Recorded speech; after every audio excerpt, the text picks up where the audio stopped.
Maintenant, on va réaliser le deuxième type. Ce qui est demandé, c'est de créer une page login avec deux edit textes. Le premier, c'est pour mettre les usernames. Le deuxième, c'est pour mettre le mot de passe. Et aussi, on doit avoir deux boutons. Le premier, c'est pour valider l'action et le deuxième, c'est pour l'annulation.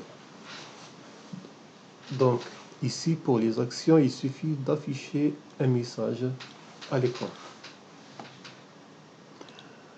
On a créé un projet, un nouveau projet qu'on a appelé TP2. Maintenant, on va réaliser l'interface graphique.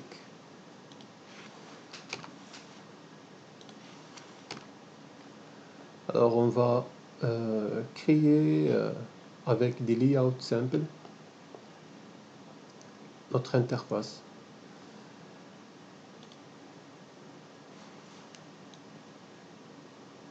On va mettre un linear layout. On va modifier sa hauteur. On va mettre 300 dp. Maintenant, on va mettre au niveau ici, on va créer ici 3 lignes. Dans chaque ligne, on va mettre les composants nécessaires. Donc, on a besoin le premier composant. Le premier composant, c'est le text edit de username. Le deuxième composant, c'est le mot de passe. Et le troisième composant, donc une ligne dans laquelle on doit avoir deux boutons. De même, on va ajouter un layout de contrainte avec une hauteur de 100 dp. On va ajouter un deuxième constraint layout avec la même hauteur et une troisième constraint layout.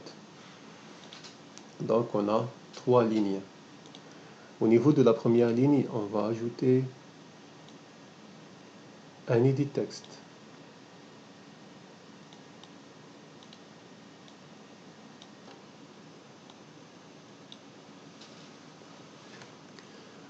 Au niveau de la deuxième ligne, on va ajouter le mot de passe. Au niveau de la troisième ligne, on doit ajouter ici deux boutons. Le premier à gauche et le deuxième à droite. Donc je vais positionner ici un espace pour qu'il soit un repère de positionnement des deux autres boutons. Alors, je vais mettre un espace au centre.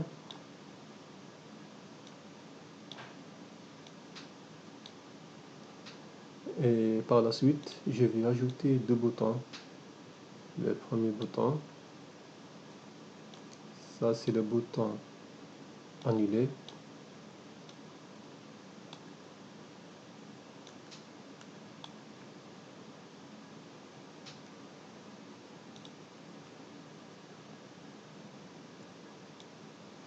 Et un deuxième bouton.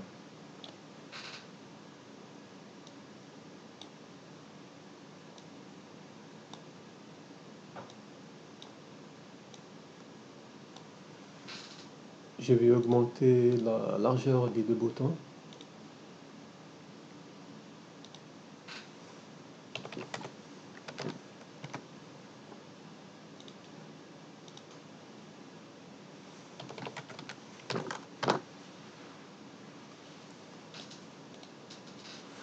Et maintenant, je vais modifier les propriétés de chaque composant.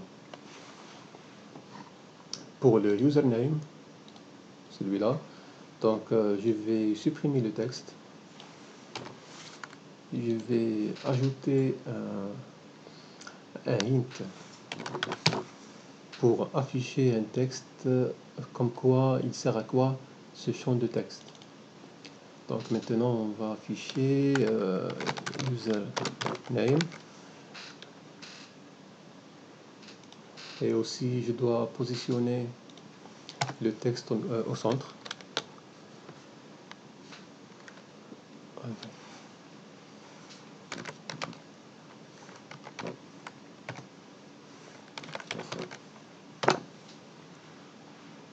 Pour le mot de passe, c'est la même chose.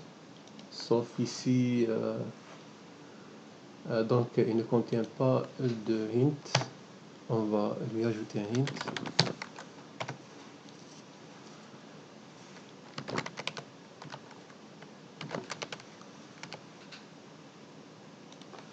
Et même chose, je vais positionner le texte au centre.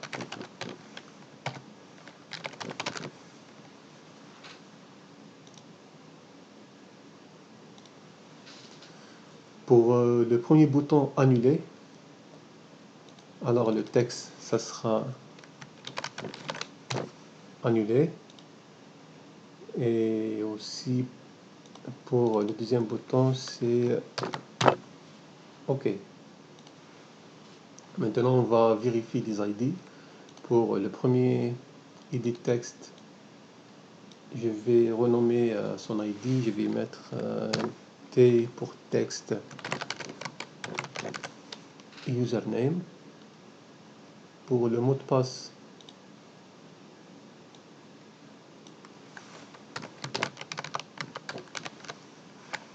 T password. Pour le premier bouton annuler, B pour bouton annulé. Et pour le deuxième bouton OK, c'est B, OK, tout court. Voilà la première partie de conception de notre application. Maintenant, on va traiter les actions dans la partie Java.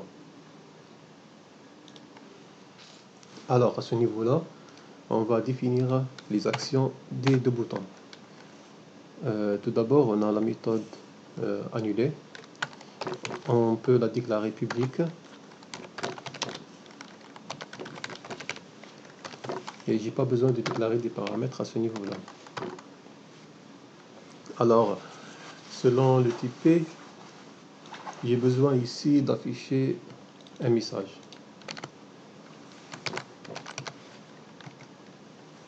Donc le message sera vous avez cliqué sur le bouton je sais pas, annuler. Et même chose pour le bouton OK.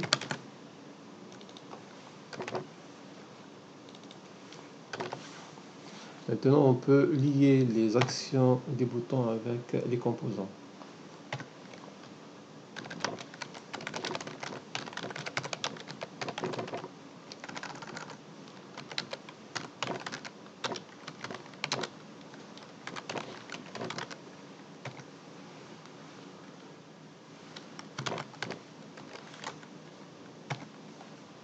Donc, on peut tout d'abord récupérer les boutons.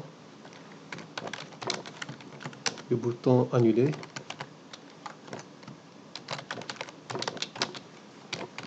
Avec Find View by ID.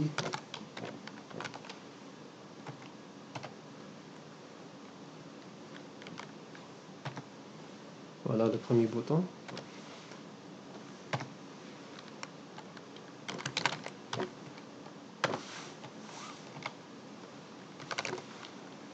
Après, on va mettre l'action de clic sur le bouton. Donc, set on click listener. New on click listener. Et après, on va redéfinir la méthode on click. Donc, à ce niveau-là, je fais l'appel de la méthode annulée. Comme ça. Et même chose pour le bouton OK.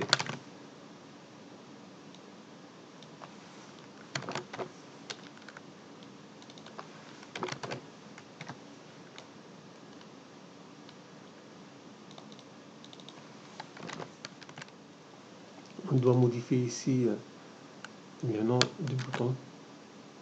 Comme ça. Et on doit reconstruire le projet.